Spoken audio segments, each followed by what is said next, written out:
Time, the 49ers Rush Podcast.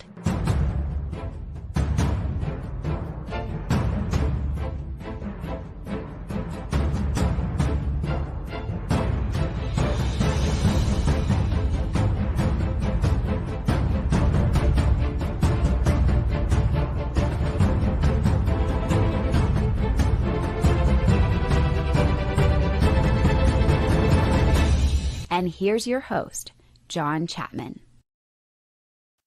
What is going on, faithful? It is absolutely incredible to be with you guys today. It's the John and Wayne Show, and this one I feel like it's going to have a little extra flavor. It's the spiciest 49ers for the 2023 season. Wayne, how we doing, man? We got a food 49ers crossover. I feel like this is all you, man. I'm feeling quite spicy. I want to see how hot this show gets, though. Are we going to get caliente hot? What's going on? We'll find out. But it's good to be here, John. I like it, man. I like it. And so I just got back from Vegas late last night. We went out there for the anniversary. We had a great time. But it's nice to be back in the chair, talking Niners, having a good time. Even though there's not a lot of news coming out, we've got a lot of stuff that we want to cover here today. So I messaged Wayne earlier and I said, look, here's what I'm looking for. And I do have to admit, I was listening to Around the NFL, and they were doing something similar to this. And I was like, ooh, that sounds like fun. We could do a deep dive into that with the Niners. And so whenever we say, like, who are the spicy players, here's my whole thing. Like, who are the players that can bring a little different spice or flavor from last year? It doesn't have to be new players, and a lot of players we go over I don't think are new guys, but some of them will be. And what is it that they bring that could be a little bit different? So before we jump into the players, Wayne, I got to ask you, you go order some Mexican food. What, on a scale of, 0 being, no spice at all, to 10 being freaking habanero, how do you like your Mexican food? Whatever mild is. Oh, you're a mild guy. Hell yeah. See, I'm like an 8. I want No. pain. I want pain. No. Okay, here's the thing. I don't want to be wiping my nose while I eat. I think I just kind of, the moment the heat hits the palate, here comes the releasing of the fluids of the body. So it's either going to be sweat or liquid boogers. And I just don't want to, I don't feel like, I just want to wipe my mouth and my hands at that point. If the food can't make you cry, I'm just saying, what are we doing here, man? And what are we doing here? I don't know. I don't know. I'm a wimp. But No. It's what it is. So, Wayne, start us off. Give us one of your spicy players that adds a little extra flavor to the 49ers this upcoming year. I like this, right? Because I'm trying to figure out, like, from an offensive standpoint, who I can add that would give a different type of spice. I feel like offensively, like, we've seen a lot of it. Like, you know what I mean? So I'm gonna switch it up on you offensively. I'm gonna give you a different player, and I think with the addition and the resurgence of Trey Lance, I think we're going to get a different type of spice from the San Francisco 49ers offense. Now, we've seen some stuff that Trey Lance can add. There's a couple of things, and I feel like with him being and forcing defenses to play 11-on-11 football, with his ability to be able to run or to scramble or to do certain things, it just forces the defenses to second guess themselves, and they have to play a little bit more honest. But with the setup of that type of running and that type of play action, there you get the ball that can go down the field 50, 70, 60-plus yards. I know I said those numbers are out of sequence, but who cares? It's just a deep-ass pass. Made sense up here in my book. It definitely made sense up there, right? And so, I mean, that's a different flavor that I would love to see the 49ers find a way to start implementing, but I think they can only get that from a Trey Lance caliber type of quarterback with a big arm. So that would be my spice. I don't know if that's super hot. I know we've seen it before, but just imagine first play of the season, no runs, a play action, bootleg to the right, wide open, Brandon Aiyuk in the middle of the seam in the field, beats his defenders down the field for a 78-yard touchdown. That's caliente. Muy That's caliente. That's what I'm talking about. You know, Warren Sharp just put out a whole stat. Oh, what's up, Jax? Hey, Oh, Jack. that's awesome. Appreciate the super chat. She says, my 2 favorite content creators ever. I love it, Wayne and John. Oh, and we're going 17-0. I freaking love it. He's pretty adamant about that 17-0. I love it too. Hashtag consistency, man. She does not deviate. I love it. Thank you so much for the contribution, Jax. But Warren Sharp just put out first down passing yardage to wide receivers, like the average throughout the whole 2020 season, and it ranked every team 1 through 32. Do you know where the 49ers ranked? Where? 32nd. Dead last. Wait. Dead last. Out of 32, they rank 32? Dead last. First down passing to wide receivers, we had the shallowest air yards, which a lot of that, again, this is just a wide receiver, so it's a very interesting thing, but Shanahan goes pretty plain on first down. He is not one of those guys that likes to air it out early. He wants to stay ahead of the chains. But He's that's the pace and tempo. that and you're right. That's you're 100% correct on Kyle Shanahan. So for me, he's too damn predictable. I'm saying, be a little bit Jamie Foxx unpredictable here. You Willie know? Beeman steaming. You know what I mean? Show me a little bit of unpredictability from Kyle Shanahan. I would love Kyle Shanahan to show that he's got some balls. Excuse me, kahunas. Oh, excuse me. Whatever you want to correlate that word with or that term with, that would be really cool. But I think he can only do that with a player that has the ability to get the ball down the field. You know, it's interesting because when Mike McDaniel left, that dude went all out on fourth downs in Miami. Like, he just, you even had Tyreek come out and say, this dude's got the biggest balls ever. Like, you remember, like, it's just a difference in philosophy. And whenever you have the defense that the Niners have, I wonder how much Kyle says, you know what, if we get to 13 points, we win this game. So we'll take what we can get. But yeah, Lake City Fresh, what's up, man? You did walk in at a crazy time. You did. You always walk in when we're talking about. Yeah, it happens. It happens. Now, my guy is close to your guy, and you even brought him up. And I think Debster, I saw her in the chat. She brought it up earlier. There it is, right there. Aiyuk is going to be spicy this season. Now, I know Aiyuk's my guy, okay? That's my spicy 49. Now, somebody's like, what? He had 1,000-yard receiving last year. He played all the time. His attitude, different. No.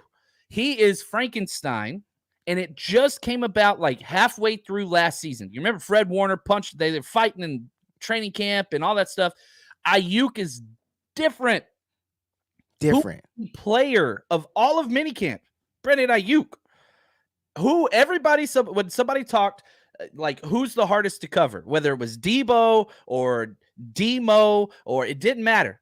What Debo say? Can't guard that guy in a phone booth right now. He is just putting on a clinic.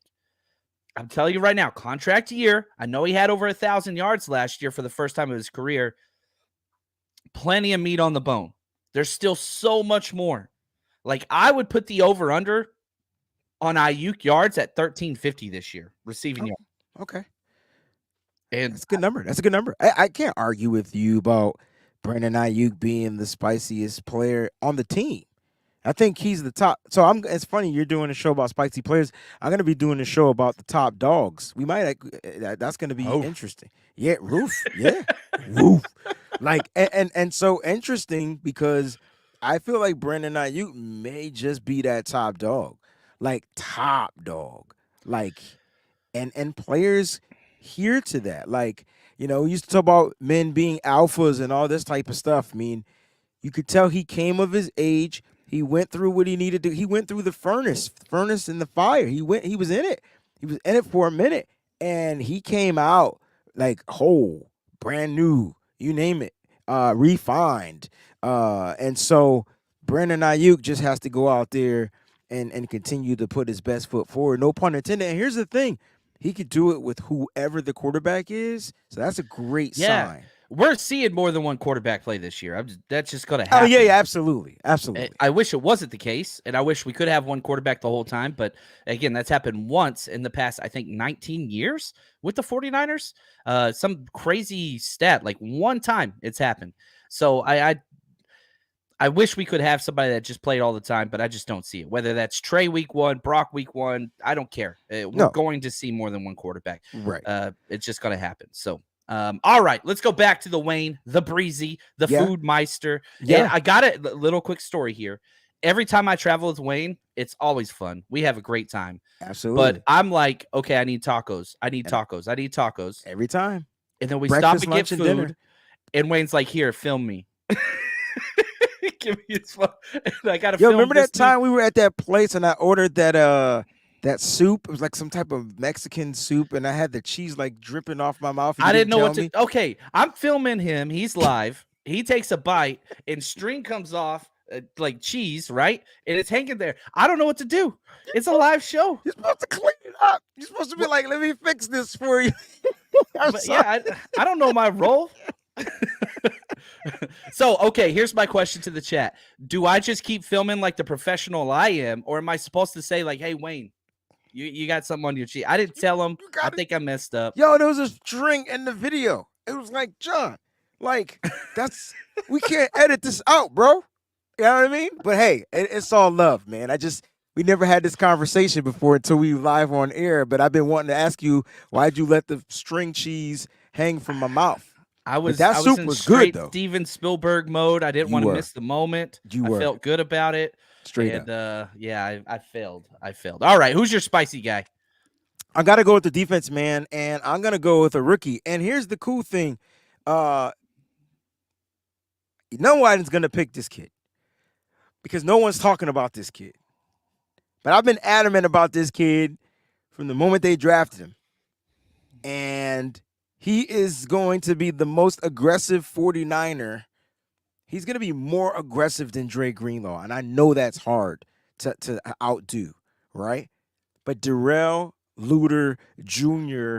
is going to add a serious, different type of heat to the 49ers defense and special teams. That's huge because we didn't hear anything about him in minicamp. Nothing. 0. But my favorite, every time I think about Darrell Luter Jr., the name like Pops comes to mind. Like that's like my nickname for him. He's older. He's very an old mature. Soul. Yeah. He's already a father. And everybody that talked about him, Adam Peters, Lynch, everybody was like, he's just so mature. Like I know he's a rookie, but like whenever I think about him, I'm just like, man, his nickname should be Pops. It should be Pops. Okay. I like that. Listen, the kid is if you watch him on tape, you'll see that he plays with a high level of aggression.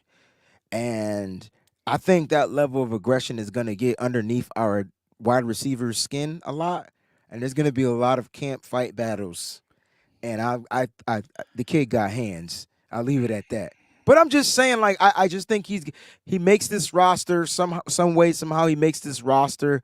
He has a really good chance at it. He's a 5th round pick. You know how we love our 5th round picks, but he's going to start on special teams. Like that's going to be his role. And I think he's going to help relieve a guy like Jordan Mason, who I think bumps up on the depth chart. So like, here's the thing, like this kid's aggression is bar none, just there. It's already at a level 10. You're going to have to ask him to tame it down. He's not a handsy guy, but he definitely gets underneath the skin of wide receivers, and he doesn't allow completion. So you let that sink in, and you tell me how this kid's not going to add some spice to the 49ers this year. I love that because when you watch him, teams are terrified of this guy. He played against UCLA. They targeted him one time. I watched another, it might have been Tulane. They didn't target him once the whole game. Like teams are scared. It's like somebody going and order hot wings, and they're like, "Don't show me the spicy ones. Don't show me those." See what I'm doing? I'm bringing. I know. It back. I like what you did. That was cool. Now, my question to you, Wayne, on Darrell Luter Jr. Special teams, that's his key role. Pave the pathway for where he will see the field. How does this guy see the field as a defensive player? Yeah. Like, what does that look like? Like, what will it take for him to crack the lineup at some point as an outside corner? Yeah, and so obviously rookie year is going to take probably an injury. I think Diamador Lenore is going to be at the top of his game. I think he's going to even surpass the great Mooney Ward. out there. They're going to target him, and he's going to be about that smoke. But here's the thing: this kid Darrell will get those. He'll get some reps out there, right? And so all he has to do is continue to make strides. And you got to remember when the Niners draft. I know John Lynch said this is not how they draft, but we know he lying. So when they draft him for the second to third year. But if this kid can show some production and show that he's gonna be like not an island, but just you're not completing a pass on me, sir. If he has that type of mentality and that type of attitude, his name will be first off the roll. God forbid something happens to one of the starters, and it's football, so things always find a way to happen. Yeah, man. When was the last time we had this depth at that position? Because That's Samuel my point, Womack's. John. He's no joke either. He's not a joke, and he's also an outside guy, and I know they have him favored to go inside. I think they were trying to, they had no choice but to force him to play inside last year due to the injuries. They needed Diamador Lenore to play outside due to the injury of Emmanuel Mosley. But listen, Womack could be an outside lock too, and I think no one plays the ball better than him. So the depth is phenomenal, bro. Like, it's young, it's talented, and it's aggressive. I like that. All right. I'm going to go against everything I believe in. Are you ready for this? This is going to be bad. My spicy player. I'm going rookie kicker, Jake Moody. What the freak? I know. The front door. I'm telling you. I'm just telling you. Give me a second. Allow me to talk through this for my own psychological benefit to myself. You got this. I hated the pick. Again, I couldn't stand it, but that's okay. That's okay. He's part of the team. And I think the opportunity for the 49ers, I think we're still going to have a top flight defense. I think top 3, almost guaranteed. Top 5, lock it in, right? But the offense, quarterback uncertainty, all that kind of stuff, even though I really like our quarterback room, he will give the opportunity for the 49ers offense to have one less first down per drive. That's hidden yardage. One less first down. We had to get past the 30 to even attempt a field goal last year. Now, you're backing that up. Now the new target line is the 40-yard line instead of the 30. We know Kyle Shanahan likes to kick field goals. Now, theoretically, we got to see how the rookie performs under pressure and all those things. But the way this team is built, if you get to 17 points, you win the freaking game 90% of the time. Field goals matter, and I know everybody wants Kyle to go for it way more often. I don't think that's who you're going to be with this defense. So Jake Moody is my spicy player just because he shrinks the field by 10 yards every offensive possession. Take it away, Wayne. Trash me, get mad at me, yell at me. No, I just didn't think you would mention that name ever pre-season, like before the season to start. Look, Jake has to come in and he has to show and prove, right? Like, he has to make people into believers of him because he's a rookie and he hasn't done it on the professional level. So I get why people are a little worried in this kid. But I will say rookie this, kickers suck historically. Historically, they do. I just feel like they got a grown-ass man at kicking, sort of, kind of, as far as the mentality. I mean, you took a kicker out of the Big Ten who's kicked in the big house. I mean, like, that should have some type of resonance and give you some type of validity because they hold more fans than Levi Stadium. Yeah, any NFL stadium. Yeah, it's not even close. Yeah. And so, like, that's pressure. And then you add in the factors of the weather. But again, there's nothing like NFL men coming at you opposed to collegiate guys coming at you. So I get it, man. Like, theoretically, he has to still go out there and prove it. But I can't get mad at you. Hey, look, this team is going to be this kid is going to be the team's leading scorer. It is what it is, And at some point, you know what I mean? He's might have the most points for this team in history if he can, withstand his health throughout his career. Like, right? I mean, that's what kickers do. They kick field goals and they get points every single time. So look at this. Brian Trainwreck, he's the freaking man. Historically, rookie quarterbacks suck too, but then Brock happened. So there we go. Well, you can follow trends, but there are always outliers. And the 49ers roster is peppered. Ooh, look at that. Did you see what I did there? Another spicy Peppered with outliers. And I freaking love it. Dexter says, can't gain experience Thank unless you, you play. Dexter.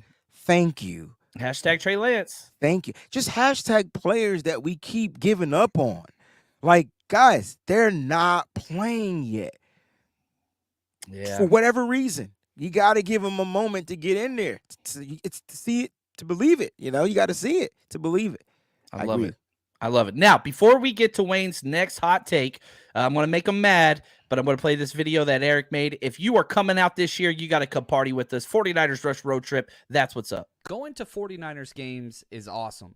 But what's even better than that is going to 49ers games with the faithful, joining the community. And we got you covered. The 49ers Rush Road Trip is going into its 4th year of bringing the faithful together. Night before parties, tailgates the day of. We got you covered. Go get your tickets at 49ersrushroadtrip.com.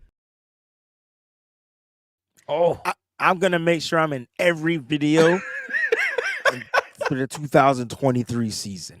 The problem with Wayne and I is we are in the moment people. And I think that's probably one of the better things because, I get asked all the time, like, man, why don't you go live from these events? And I'm like, man, these people paid money, traveled out.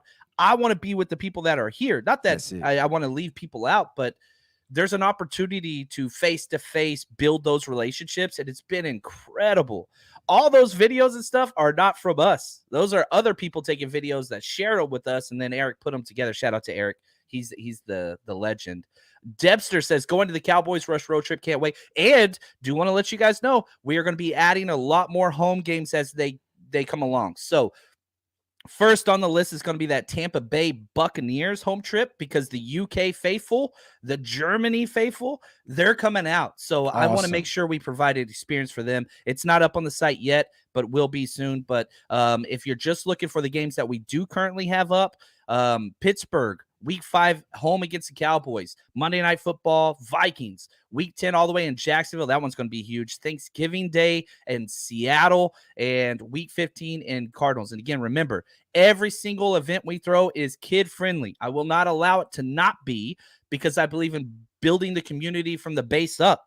That's how I became a fan at 9 years old, right? So that's something that we want to put out there. So, all right, Wayne, let's jump back to it. Who's your spicy player, buddy? The new addition, excuse me. I know where you're going. Do you? I do. You sure? Number 95? No. Oh, I was wrong. I thought he wore 98. Does he? Oh, no. Anyway, Jayvon Hargrave. Look.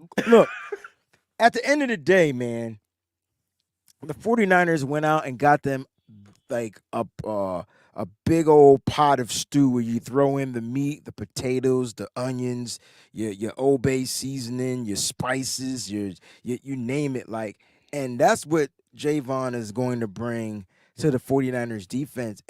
And he's going to be such a new spice addition to this team that is going to allow other spices to rise up from their roots, right? And so you're like, damn, who are you talking about? Just trust me, man. Like, you're going to see better play out of some of these rotational guys that they brought back that are familiar with the system, like your Kevin Givens, your T.Y. McGills, those type of guys that are going to be rotating, your Kerry Hyders, all these guys. He's going to make the edge rushers have better. And Nick Bosa said this himself. Like, he said, look, man, having him here is a little different. He said it's easier playing from the outside than it is from the inside. But when you get a guy who's top 11, according to PFF, out of all defensive linemen, he's top 11. Sorry, that's what they rated him at, not me. All right. This guy is going to he's going to be a problem for the opposing offensive lines. He's going to soak up blocks. He's going to be able to let those linebackers get to that, to fill in those gaps like we need. He's going to also create the interior pass rush, something I don't think we've seen since DeForest Buckner left. And so this is going to be very interesting. And don't sleep on if Javon Kinlaw has a career year, which I know is not a lot. Okay, but I think his availability is going to be a lot better through due to the fact that he won't be like the starting guy or overly worked, and this is going to help him out, man. He's in a contract year. This is going to be great for Kinlaw. So Kinlaw will be buying a hefty-ass Christmas present for his partner, Jayvon Hargrave. I love it. I do want to say I was wrong. It was 98. Of course, Dwayne is right. Anytime I go against this guy, I lose every time. It's just what it is. That's okay. That's okay. Wayne, you know your stuff as always. 98 is the number of Jayvon Hargrave. Was he 95 in Philly? He's been 97, 93, and 79. 97 in Philly. I remember him 97 in Philly. Yeah, he was 93 for Philly in 2020, then switched to 97 his second and third year there. But he was 79 for 4 years in Pittsburgh. 79. That's mean. I think I wanted him to be 95 just to get over my whole Contavious Street PTSD. I think that's what it was. Okay. Tommy, he says, is the run defense going to take a dip? It was number one. I don't know. Why would it go down? I'm curious to know why he feels it'll go down if they added a better piece. Now, I will say the one area where I would be like, okay, I could see a dip in the run defense is without Sampson, without Charles. Oh yeah, outside on the edge. Those three guys were great run defenders on the edge. Yeah, but if we're banking on the progress of Drake Jackson being able to set the edge, that might, and look, he's gotten bigger, he's gotten stronger. We have to also see him playing pads. It's going to be interesting to see. Like that's the only area to that right side, opposite Nick Bosa, where I feel like it'll take a little dip until they figure it out. But then again, you can always put Eric Armstead on the outside and put Kinlaw on the inside. I mean, I'm just saying. And then you don't take a dip. I really hope they don't. I know, but I really hope they don't. I get it. Because you can't tell on runs. You can't tell when they're going to run or pass it. So then, like, he'll be good outside on setting the edge, but then he won't be great at the pass rush. So I get it, but I'm just saying it's a possibility. Yeah. Tommy says Hargrave is better at the pass rush. I agree. Now, this was a tweet that was put out by David Lombardi. He does great work. He compared Hargrave to DeForest Buckner over the last 4 years. This is their pass rush productivity levels. And so, again, for those of you that are on the audio side only, Hargrave has finished 4th, 6th, 4th, and 3rd among all defensive tackles in pass rush productivity. Buckner, in that same time, finished 8th, 9th, 15th, 8th. So for 4 consecutive years, Hargrave's been better against the pass rush.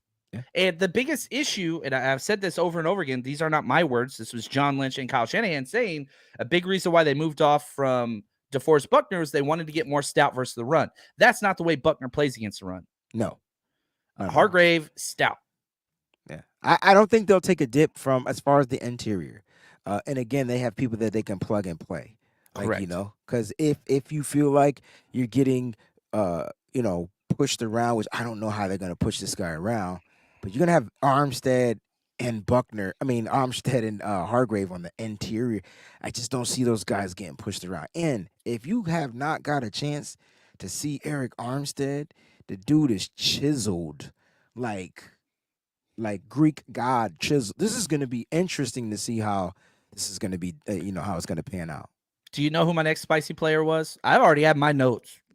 It was Eric Armstead. It's Eric Armstead. How did I know it was Eric Armstead? We both went interior guys. Interesting. Well, here's my thing with Armstead. Like, you can justify whatever take you want on him based on stats, how great he is or how bad he is. Last year, down year statistically. But when was his best year in the NFL? It's 2019. Why? Who was he playing next to? DeForest Buckner. We just established. Guess who's better at pass rush? Yeah, Jayvon Hargrave is, right? So the last time Eric Armstead had double-digit sacks, he was playing against a strong interior player. Well, now he's going to get that again. Now Armstead will be inside. In 2019, he was predominantly outside. But guess what? And this is the thing that I think people keep forgetting. If you look at this year's playoff run, Eric Armstead was the best defender. Him and Demo, I think. Eric Armstead led the 49ers just in our playoff run in pressures, sacks, quarterback hits, and he was third in solo run stops, only behind our two starting linebackers, Greenlaw and Warner. He surpassed Nick Bosa in every single statistical category during the playoff stretch. Armstead was awesome. Yeah, I mean, he was fully healthy too at that point, right? He was getting into his stride. I mean, don't get it twisted, Armstead. You did the one dumbest boneheaded play I ever seen in my life. You know what I'm saying? Oh man, I wanted him to take the penalty. I don't care. Yeah. Like you could have ended Dak Prescott's career. Yeah. And it was the very first down play in the fourth quarter where the Cowboys were on like the 3-yard line. Dak rolls out and Armstead mirrored him perfectly. He made contact in the end zone, but like let up because he thought he was going to get a penalty. Anyway, we still won the game considerably, but yes. Yeah, but still, we could have won the game more on than a safety. On a safety. A walk-off safety? Jimmy Garoppolo would be proud. Hell yeah. I should have said that. No, you shouldn't have. But my point is, Armstead, what is it? You just can't, you just stay. He's such a nice guy. He's really nice, man. Yeah. Oh, I love this. Don't bother me. Says the addition of Hargrave against the run and Coach Wilks advancing our secondary. I'm calling the number one defense. It's weird to say we could be better. It's weird to say we could be better. It's not weird. And I talked about this I think we talked about this on Friday. I think I said that Steve Wilks potentially can be a better defensive coordinator than DeMeco Ryans. He has more experience and he focuses on an area where the 49ers just have always been their weakest. Mm-hmm. Secondary has always been the weakest link. So they get one of the best defensive secondary minded coaches to come in and coach the defense and coordinate the defense. And that to me, when you get, he talked about it, he said, listen, man, we're not just trying to get interceptions. We're trying to get touchdowns. So now the mindset is going from playing the ball, getting the ball, being the ball hawk, forcing the turnover, to taking those turnovers and turning them into points. That's a crazy-ass different mindset. You want to talk about spice? I think Wilks might be the spiciest coach we got right now because that's a mindset that, I would be a little timid to play against. I mean, and now Dre Greenlaw's thumb is healthy? Oh, shit. This is going to be scary. He already was knocking cats out. He about to punch somebody into oblivion. And then Fred Warner is the ultimate punching guy. This is going to be interesting, man. We're going to have a bunch of Donkey Kongs on defense, man. I love it. And one of my favorite clips, this is Demo talking here. Quick 15-second clip on how he's going to get better plays because of Wilks and just the transition to what it is now. This is Demo. His main focus when he first got here, he told we watched a couple get better plays that I had from last season, and it was just mainly reading the chest area, the breastplate, being able to locate down the field, and just finishing on the ball. I mean, it's coming across in the verbiage already in OTAs. Now, can that translate? That's the thing. Like, you can coach it, but can the player do it? We got to see that. Because if Demo can't, back to where we started, Darrell Luter can. So Debo, and again, I forget who messaged me. I need to go back. I got called out for my man crush on Demo. I think it was Tommy. Yeah, Tommy. He came at me. He messaged me in my Twitter feed. He was like, "Dude, you got such a man crush on Demo." I do. I liked him from the start. Hyena. You had me at hyena. Whenever his very first press conference, he said, "I'm a hyena. Like, I will do the dirty work. I'll do whatever it takes." It's crazy, John, because I just tweeted before the show started. I should have been tweeting about our show. It was Tommy. And I tweeted that Diamo Lenoir's, impact will be more significant than the impact Emmanuel Mosley had on this defense. That's a lot. But Mosley, first of all, I think with Diamo, you're going to get health in his favor. And you're getting that trajectory up. Because remember, we had to watch Mosley go up too, right? Like he didn't start off as that great type of, I'm just going to be around the ball all the time. That wasn't him, but he did progress into that. I feel like I see the progression from Lenore a lot quicker. And because of that, I feel like he'll have more of a significant impact on this defense. And again, can I also factor in the fact that he's being coached by Steve Wilkes? Yeah. I'm excited about it, man. And so, as we go through these questions, which I want to transition to now, Clayton, shout out to the man behind the scene. And as we get to some of these things, like, I don't know, the whole episode today, I just wanted to take a little bit of a different look at some of the players and how they would interact. And it's I think more fun look too, Yeah, I think that's kind of come across on what it is that can be different, because you're either getting better or getting worse. And I'm sorry, like, you were the best last year defensively. I think they got better. I really, really do. I think they got better. So we didn't even talk about Ji'Ayir Brown. We didn't even bring him up. And we didn't have to, because, again, look, I'm going to make a post about our secondary. Our secondary is the same. It's going to be the same secondary. And they finished damn near number 1, I believe, in the league last year toward the end of the year. So, like, at the end of the day, we're bringing back those four guys minus Jimmy Ward. But here's the thing. Isaiah Oliver, ask me where he's ranked out of 119 defensive backs. I have no clue. Like, is this PFF score? Like, yeah. I feel like it's pretty high, because it's freaking 10, bro. And you got him cheap. Oh my gosh. And remember when Steve Wilkes came out in his presser and said we went and got the best nickelback out there? I think we kind of took that for light.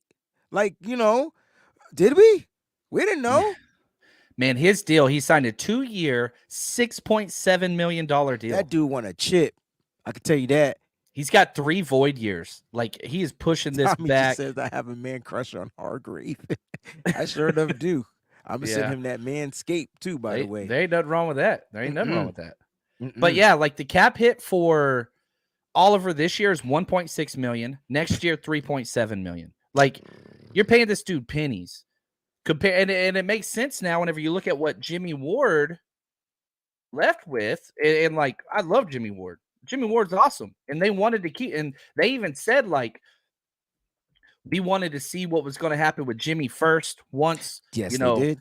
He went 2 years, $13 million. Literally twice the contract. And he's an older player, right?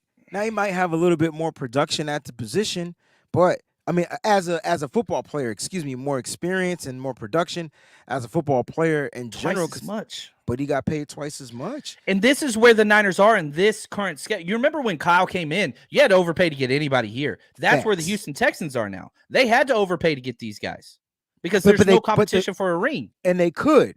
I mean, like, they financially could. Just like we financially could pay Juice $80 billion, and we paid a fullback a lot of money. You know what I mean? So, like, at the end of the day, that's what happens when you're kind of not good for a while. And Niners have to get some, kind of cheap, efficient deals at center. Jake Brindle, that deal was. You're talking about at nickel. Like, you're getting some of these cheap deals because you can't just pay everybody what they deserve. I wish Jimmy Ward was still here. I wanted him to be on the all-decade, team. Yeah. And it breaks my heart he only got 9 years with us, but he chose money, and rightfully so. Go get that bread, man. I have no problem with that. I'm all for anybody getting money at any time, even if I dislike you. I love to see people get paid. All right. Let's get to some questions, Clayton, before I keep going off topic. Sharice, what's up? She said, I am also eager to see if Ronnie Bell is as good as Deebo Samuel or Aiyuk as wide receiver. Ooh, he brings tough. That's tough for him to be in that category, but he's different though. So, like, the thing about these three guys is they bring a different element to the game of football. And so, like, with Brandon Aiyuk, he has this weird length and ability to stretch, to make plays. But what's funny is Ronnie Bell has this weird ability to stretch and to catch kind of like uncatchable passes. Yeah. So it's weird, right? I think Brandon Aiyuk is the receiver that could just get open now. At first he couldn't, but I think you can utilize Ronnie Bell in the red zone more. And then with Deebo Samuel, I mean, he's probably the most dangerous weapon in football, period. Him healthy is more dangerous than CMC. And I know that sounds crazy to everybody, but again, CMC is a running back, and then he can catch passes. Deebo Samuel, y'all don't even classify him as a wide receiver at times. Like, this dude is just a weapon, period. I like it. Grizz says, I want Ronnie Bell to supplant Jennings for the third.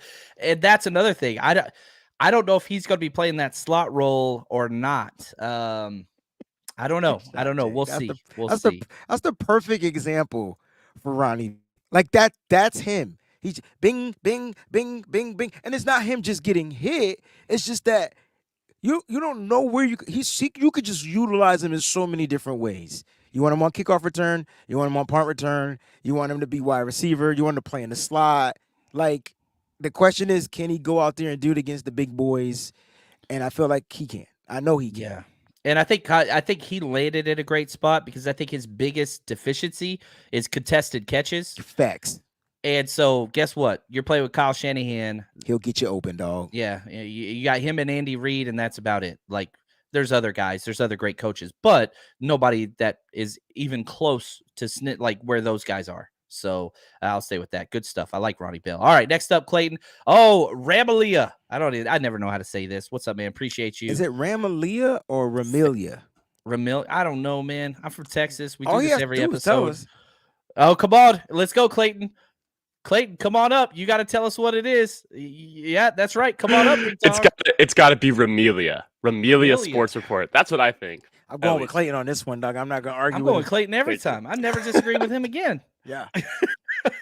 All right. He said it's nice to have a stout defense in the regular season, but you got to carry it over to the late postseason. Correct. NFC Championship game. Otherwise, it doesn't mean anything to bully weaker teams in the regular season. I'm not part of the whole like, just because you didn't win a Super Bowl, you're a loser. Like, I don't buy into that. Like, the Heat just lost. I think they had an incredible season. Are you happy with the way things ended? Sure. But if we're sticking with what you said about stout defenses, I mean, you held Seattle to 23 points. A lot of those were garbage points. You blew them out 41-23 in the wild card game. You held Dallas to 12 points. That's insane. And then against the Eagles, man, it was 7-7. It was 7-7, and the only touchdown that they scored early was a fake touchdown on an incomplete pass. Because Devontae Smith didn't catch that junk. Yeah. And then eventually the defense. But that was the momentum shifter of the game. Yeah. Like, and we couldn't figure out why they wouldn't challenge it. That's a whole nother conversation. But at the end of the day, that was the momentum shift. That right there should have been an incomplete pass. It wasn't. Oh, well, they got a touchdown off of it. They actually scored first. We came back and clapped back with the Christian McCaffrey, but we ended up losing my man. And after a while, it was just 3 plays and a punt, 3 plays and a punt. You were losing field position. You had no quarterback, bro. And if you go back to the previous year, so 2021, you gave up 17 points to the Cowboys, 10 points to Green Bay, 20 points to the Rams. Like, I would argue that the defense is playing pretty damn good down the stretch. Could it be better? Yes. I mean, yeah, but again, when you say down the stretch, he's got to be talking about one game because nothing else makes any sense. What's going on, fam? Yeah, anybody that watched that game, even Jason Kelsey, whenever he was talking about with his brother, he's like, man, that defense was stout. But eventually, when they couldn't do anything on offense, they just got worn down. Worn out. Yeah. There it is. They got their behinds worn out. And so that's kind of just what it is, man. It comes down to attrition. And, when your defense is on the field 85% of the rest of the game, because I think he was really – I think Ramilia was trying to take a shot at Nick Bosa. I felt like that's what that comment was because Nick was kind of like insignificant in that NFC Championship game. But again, they had like 2-3 people coming at him the whole game. And then he was on the field the majority of the time. I just don't know how much you want your defense to be on the field. I mean, you can go back to 2019. Nick Bosa broke the record for most pressures, quarterback hits, all in a playoff run his rookie year. Yeah. So I'm not too concerned about it. Is there another team that's even in the considerable mention of defenses you would rather have than the 49ers? Maybe the Philly defense. I don't know. Maybe, But but that's again, it. I say maybe because they got to literally tee off Yeah. at not no quarterback. I mean, they did get our quarterbacks injured, but they got to tee off on the team. When you get to tee off and pin your ears back, it's kind of different. But then again, you look at what, happened to them in the playoff in the Super Bowl. A lot of that's Patrick Mahomes, but he put up 38. Patrick Mahomes going to do that to a lot of people. So I don't think it's necessarily like it gets them, but Eagles fans were so glad to see their defensive coordinator Gannon leave. And now he's in our division. Thank God. Yeah, nobody likes that dude. He's a joke. Anyway, all right, a couple more questions, Clay, before we jump out of here, man. Tommy, he says CMC needs to stay healthy. Don't run him into the ground, please. Free Mason. I agree with you, Tommy. I don't think Kyle Shanahan does though. No, he trusts CMC, and because of that, he's gonna get overworked. But but CMC is a smarter guy. Right, he's a smart running back, and it's going to come down to the health of Elijah Mitchell as well. If he's still going to, as of now, he's part of this squad, so I don't expect him to be going anywhere. And so, I feel like that's what Kyle is trying to get to. Like, if he can get the healthy Elijah Mitchell back, God dang it, man! Like, CMC first half, start Elijah Mitchell in that second half. Line up CMC to the outside. You give him, it's going to be crazy. And then Jordan Mason still comes in and closes it. We don't have to rush Mason in to do too much. He's still a rookie, still a young kid, right? And he's cheap and he's going to be around for a couple of years, right? And so he doesn't have to be rushed. But when his number is called, he's got to perform. And I think he can do that. I think Mason can step right up to that plate, be a number one guy. Yeah. You look at just the rushing attempts last year. McCaffrey had 244 with both teams. His total touches last year were 329. I'd like that to be lower. I would really like that to be lower. But the year he won Offensive Player of the Year in 2019, he had 403 touches. I want that to be like right at 300. I don't want it to go higher. Shot J says, I think CMC will get the same touches as last year. Long as Mason stays healthy, we should be okay. We know Elijah won't last a full season. Yeah. He just doesn't have the knees anymore. And it's just unfortunate. It's just kind of like what happens. I like it. For Brian, Trade Wreck, what's up, man? He says, do the Niners really need to blitz more? Do they really need to? I don't think they need to blitz. But again, they're trying to hit these teams with something different. We didn't blitz a lot under D'Amico, which was good in a way. But there were times if we could have just sent one extra guy to speed up the process of the quarterback, they probably could have got home. And we did start to see some blitzing in his last year with the 49ers. But this is what Steve Wilkes does. He's just going to find a way. And if you look at the type of players that we got, John, he's going to be sending guys. He's not going to send the kitchen sink and do a bunch of all-out blitzing. No, these are going to be timely blitzes, secretive, good luck trying to stop whoever he sends at you type of blitz. Yeah, and I think a lot of it, too, the Niners have consistently won with the players, right? Like the coaching phrase is, do you win with Jimmys and Joes or X's and O's? We've won with talent. We got 4 guys. We're coming at you. Everybody knows what we're doing. We're just going to come at you and beat you. And it's worked. But if you could, again, look at this, sprinkle in a little extra flavor every now and then. Just a little bit. Then I think you get some things. I don't think you have to necessarily bring 5. I think you do fire zones, right? Where you're still bringing 4, but you don't know which 4 is coming. You bring Isaiah Oliver off the edge, but you're dropping Drake Jackson, who led, close to the league leader in tip passes or whatever else. So you're still bringing 4. Drake Jackson could drop to the hook to curl zone. Like, that's not an issue. And so Eric Armstead could drop to hook curl zone. You're still bringing 4 because that type of behavior, whenever the offensive line doesn't know what's coming, I mean, despise this terror. I like that. And I agree with it. I mean, it all comes down to, what are you trying to hit them with? A little, what little different type of spices are you trying to add this week into the stew or into the whatever you're making, right? And so the cool thing with Steve Wilks is you're going to get some exotic types of blitzing. Like you're going to get different types of looks. And like John mentioned, the fire zone, which, he kind of broke it down for you. When you don't know which 4 guys are coming, that's tough to defend. You know what I mean? And like John said, it's different when you know we're sending these 4 guys, these 4 linemen up front are going to try to get to the passer, blah, blah, blah, blah, whatever.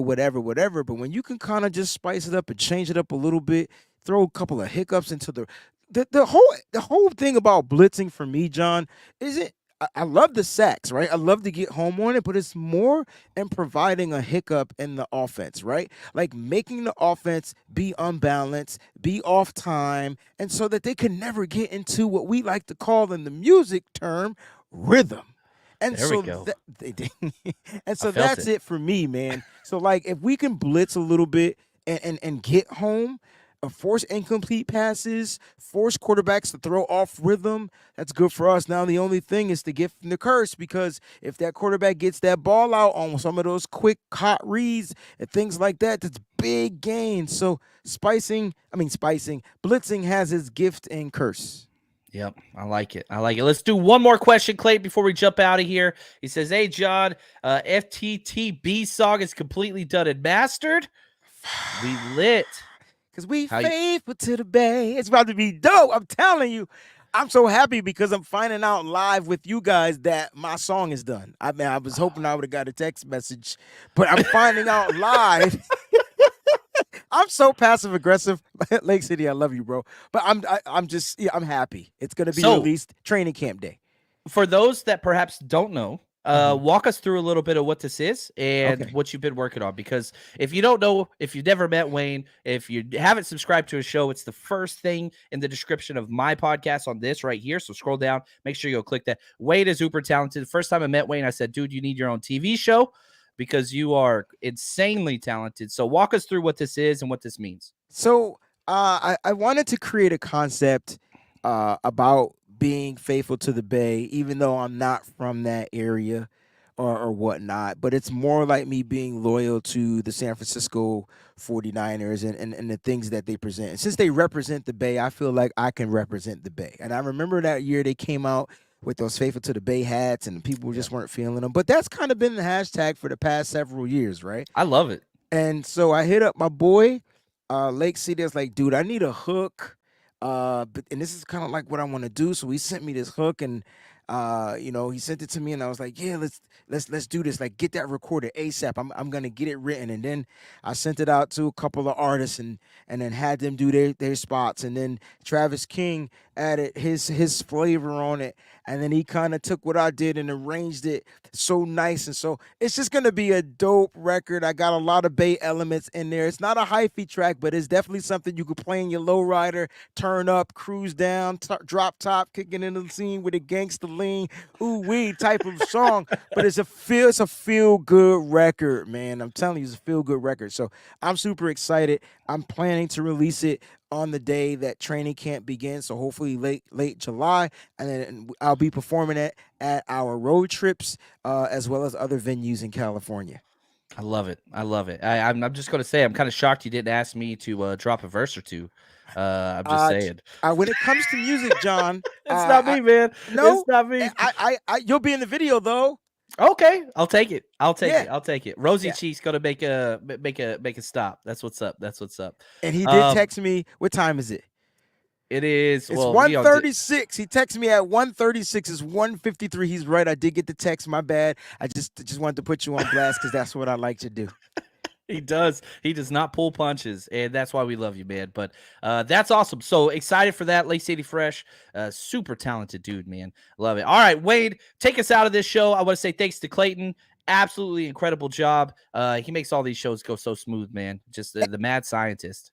Faithful, get ready. I know it's that off-season break. Everybody's going to be taking a break. Listen, enjoy your vacations if you do plan to go on. John and I will be here every Tuesday and Friday. And I tell you what, Friday, if you thought it was spicy today, it's going to be extra spicy on Friday. Make sure y'all tune in. Listen, until then, stay up, Faithful. Peace out.